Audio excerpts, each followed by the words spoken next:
前段时间全球经济圈发生了件大事，印度官宣自己的经济体量已经超越日本，成为全球第4了。这事儿对于刚刚庆祝完空军大捷的印度民众们来说，简直就是恒河水里掺牛尿，爽上加爽啊！然而印度人爽完之后却发现事情有点不对劲，因为世界各国的反应似乎和他们预想中的有点不同。就在15年前，也有一个10几亿人口的东方大国 GDP 超越了日本，然后这个国家经历了什么呢？先是美国强势重返亚太，以该国为圆心组建了一个360度的经济包围圈，紧接着欧盟又对该大国的光伏产业发起了致命打击，搞得该国十分狼狈。再然后是科技战、贸易战和生物战全面围剿，配合各种威胁论和崩溃论，西方媒体那是恨不得把这个国家打回部落时期才罢休。然而以上这些一个也没有发生在印度身上。对于印度阿3变成印度阿4这件事儿，世界各方势力都展现出了惊人的平和，这到底是为什么呢？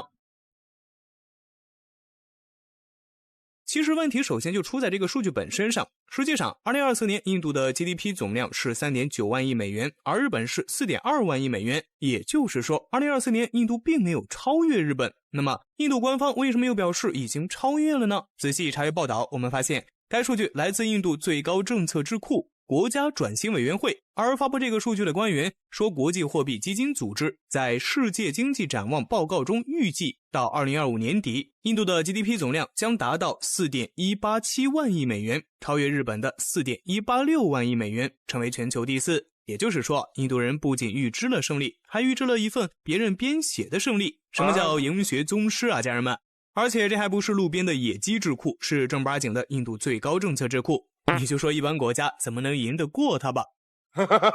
实际上，即便这篇报道的预言100%应验，也并不能说明印度的经济就真的超越日本了，因为这个 GDP 是按美元计价的，而最近这2年，印度卢比和日本对美元的汇率走势可以说完全不同。自2023年以来，日元兑换美元一直在慢慢贬值，最多的时候曾经贬值了近 20%， 而卢比则一直稳定持续在82到85之间。也就是说，按照美元计价的 GDP 比日本实际的经济规模小不少，如果仅比数字大小的话，那印度占据了汇率上的大便宜。那么假设有一天，即便把汇率因素也考虑上，印度 GDP 成功超越了日本，那还能说印度的经济就真的崛起了吗？答案是很遗憾，不能。因为这里面还有一个做核心的问题，如何统计 GDP。 世界上主流的计算 GDP 的方式有3种，生产法、收入法和支出法。其中生产法主要统计各产业增加值总和，而收入法主要统计国民收入和企业利润，支出法则主要统计消费和出口。在实际工作中，各国会根据自身不同的国情选择一种或2种统计方式。比如我国主要采取的生产法和收入法交互验证，而在支出方面考虑较少，而美国则主要考虑统计支出，也就是消费。打个比方，一个人在北京租房子，他所交的房租是不纳入我国 GDP 数据的，但如果他在旧金山租房子，则会被计入美国的 GDP。 不同的统计方式背后折射出不同的经济价值观念。美国把消费看作是经济活动的核心，而中国更关心生产。由此展开来讲，甚至还可以延伸到文化和政治层面，而美国人也同样无法理解为什么中国企业总是不惜一切代价的提高生产效率，因为有些时候这明显会导致利润率的下降。而在中美之外，印度是一个独一无二的存在，因为它统计 GDP 的方式和全世界所有国家都不同。在2015年之前，印度的 GDP 统计方式还是比较正常的，和大多数发展中国家一样，更多考虑生产成本和生产总值。但莫迪政府很快就发现这样不行，因为印度的工业发展相比于中国实在是太慢了，用生产增量来衡量印度的经济进行非常不利于赢。于是2015年莫迪政府首次修改 GDP 统计标准，不再以生产要素成本来计算 GDP， 而是以市场价格计算。也就是说，哪怕我生产的东西和去年一样多，但只要市场价格涨了 5%， 那我的 GDP 就跟着涨 5%。 同时莫迪政府还修改了 GDP 的统计基准年度，由原来的2004年5月变更为2011年12月。然后印度还充分汲取了欧美国家的先进经验，把原先不纳入 GDP 的许多消费数据也纳入了统计范围。比如满大街的小摊贩，别管你一天卖多少杯恒河水，统一按照印度政府预估的销售额计算。再比如满大街乱窜的突突车，统一按照出租车的标准计算。最夸张的当然是牛粪 GDP， 这东西离谱的像是谣言，但实际情况是它真的存在。印度有近10亿的农村人口，其中 70% 还有烧牛粪的习惯，因此印度人会把牛粪晒干做成牛粪饼，推到村里去卖。此外印度有些地方还有所谓的牛粪艺术家，他们会把牛粪做成各种工艺品，信徒们买回去挂在墙上当装饰品，每日参拜。牛逼！既然牛粪都成商品了，那自然就要纳入莫迪老先的 GDP 数据。而凭借以上这些骚操作，印度2015年的 GDP 增速直接凭空多出了2个点，从 4.7% 提高到了 6.9%。尝到甜头以后，莫迪政府在2018年再次修改了 GDP 规则，这一次直接把2011年之前的 GDP 数据往下调整，从而使2011年之后的增速拔高了一截。这样一来，印度成功在2019年赶英超法，荣登全球第5。而就在所有人都以为莫迪老先已经把 GDP 玩到极致的时候，2022年老先又给全世界小刀拉屁股，开了眼了。当时新冠疫情肆虐全球，印度因为防疫不力，新增了不少露天火化场，这本来是个挺悲哀的事情，但莫迪老先识破神附体，一拍脑袋，直接把露天火化场纳入了正规殡葬业服务。按同样标准计算 GDP， 什么叫顶级的丧事喜办？这就是了。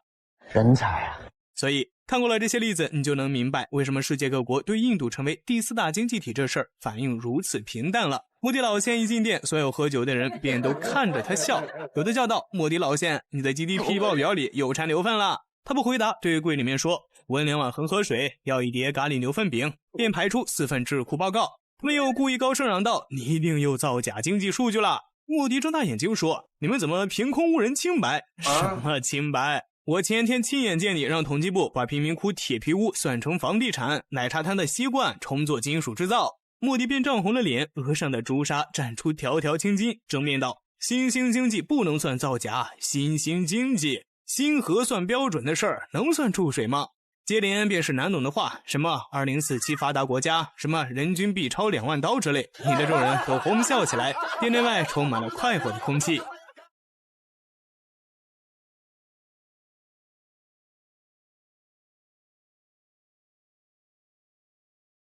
如果中国想干掉你，2分钟内就能做到，很难想象如此战狼的话语竟然是印度人说出来的，而且还在各大媒体上广而告之。难道印度人要放弃营学，找回理性了吗？7月19日，印度国大党领袖拉胡尔甘地发布了一则视频，为了搞清楚印度的制造业究竟发展到了什么程度，他亲自带人视察了一家电视工厂，然后就发生了这一幕。拉胡尔指着一块屏幕问：这是哪儿生产的？负责人答道：中国，京东方。甘地又问 LED 灯珠是哪儿生产的？答案还是中国。那光学膜呢？中国。主板呢？中国。软件呢？该不会也是中国吧？恭喜您领导，都学会抢答了。拉哥震怒，难道你们是100%Made in China， 只是在印度贴个牌吗？负责人断然否认，当然不是，我们也是有自研技术的，比如这塑料壳子就是我们自己研发生产的。拉哥很欣慰，很好，让我看看你们的注塑机。等一下，右下角这个是什么？娘西屁，这机器该不会也是中国进口的吧？负责人答道：当然了，要是在印度买得贵上 20% 呢。于是拉哥感慨地说出本片开头的那句话 Chinese companies आपको मारना चाहे, तो 2 मिनट में मार सकते。视频火了以后，印度网友不出意外的开始了辩经，有人表示太好了，终于有人说出了真相，我们所谓的印度制造其实只是中国制造的印度组装。还有人表示这有啥稀奇的，全世界都依赖中国，印度又不是独一份，干嘛表现得这么惊奇？还有人直接识破了拉胡尔的险恶用心，说他不过是想借题发挥，抨击莫迪和印人党的产业政策罢了。但话说回来，国大党执政40年期间，难道印度的电子产业发展的就很好了吗？而一些真正关心印度制造业发展的人则提出了一个灵魂拷问，那么现在我们要怎么做才能从零开始发展印度自己的制造业，从而彻底避免这种被某大国卡脖子的困境呢？其实这个问题印度人已经问了至少30年了。1991年印度效仿中国搞了改革开放，然而到2024年，中国的工业产值占全球比重已经超过 28%， 印度却只有 3%。 好消息是，看总产值的话，印度在全球还能挤进前5，有时甚至能超过俄罗斯。坏消息则是，如果算平均的话，印度的人均工业产值就有点拿不上台面了。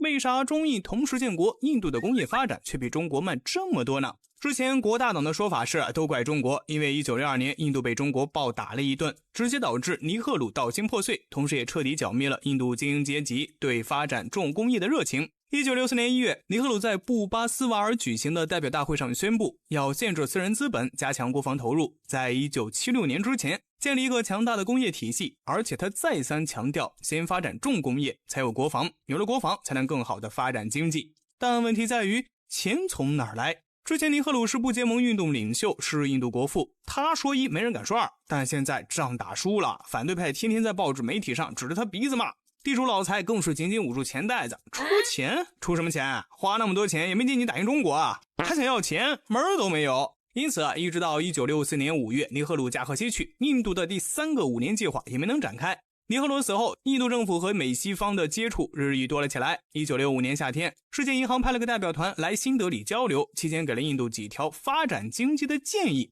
包括放弃重工业计划，把有限的资金投入到私营经济里，让卢比贬值，增加出口竞争力，向外资开放市场等等。虽然当时印度政府并没有接受，但这股私有化、市场化的风已经吹进了印度。1991年，印度迫于经济压力宣布对外开放，同时充分汲取英美等国新自由主义改革的优秀经验，大搞国企私有化，给原本就半死不活的重工业又泼了一盆冷水。与此同时，塔塔集团等财团又提出要走印度特色的发展道路，建议印度政府直接跳过吃力不讨好的制造业，和西方接轨，大搞计算机软件产业。虽然这话听起来很抽象，但在90年代是非常具有迷惑性的，因为当时美国的计算机行业发展速度十分惊人，由此衍生了大量软件外包需求，而塔塔集团早在70年代就搞了一个咨询服务公司，专门给欧美银行和各大企业提供售后服务，在这方面积累了大量人才。因此国大党政府采纳了塔塔集团的建议，给了他们不少政策，又是批地，又是允许他们优先拉光纤的，用了10来年，还真把软件产业做成了印度国家名片。然而这样搞的代价是印度错失了一波人类历史上最大规模的制造业转移红利。从80年代开始，全球制造业经历了一轮从欧美转移到日韩，再从日韩转移到东南亚、中国的浪潮。按照资本总是向劳动力成本更低处转移的规律，接下来应该轮到南亚和非洲了。但问题在于，中国崛起后，一家成了一个全产业、全体系的怪物，其他国家想要在市场竞争中战胜中国，不仅要有便宜的工人，还得有精湛的技术和优秀的品牌，而这本身就和发展中国家的定位不相符。因此印度政府一下就傻眼了，不是哥们儿，说好的产业转移咋不转了呢？我这还等着喝汤呢。好在印度政府里也不全是混吃等死的废物。2014年莫迪老仙闪亮登场，成为总理后立马提出了在印度制造的口号。你看老仙多鸡贼吧，把 Made in 改成了 Make in， 过去时改成现在时，说明印度制造正在崛起中，而非隔壁老中那种明日黄花，发展潜力早已见顶。莫迪老仙当时承诺要在2022年之前创造1亿个就业机会，并把制造业占 GDP 的比重提高到 25%， 争取一举取代中国，成为新的世界工厂。然而结果我们都看到了，现在印度制造业占 GDP 比重大概也就 14%， 取代中国成为世界工厂更是连影子都没有。对此，一些印度人认为问题主要出在本国市场对中国过于开放，导致中国生产的廉价产品挤兑死了本土企业。因此印人党政府从2017年开始频繁挑动中印边境冲突，以此激起国内反中情绪，然后借机推动抵制中国制造的政治正确。然而搞笑的是，反中反了7、8年以后，印度政府惊讶地发现印度对中国的贸易逆差反而越来越大了。2017年印度对华贸易逆差为517亿美元，而2024年已经涨到了850亿美元。印度政府大怒，合着你们这些企业嘴上喊的比谁都响，私下买的比谁都欢，这不是和莫迪老仙的发展大计唱反调吗？可人家企业主也有话说，你不让买中国制造，那请问生产设备哪里来？电子元器件哪里来？哦对了，工厂还要用电，发电机哪里来？这套灵魂拷问没人能答得上来，因为谁都知道你要买其他国家的产品也能买到，但政府绝不会给你补贴这么多的成本出来，所以大伙儿只能心照不宣的继续买。在开头的那个视频里，企业负责人面对拉胡尔干爹的拷问就多次重复，这个印度没有，只能从中国买，组装也是门技术活，我们都很努力，要自主生产也不是不行，我还想过生产芯片呢，但是政府得投钱。拉胡尔问他需要多少钱，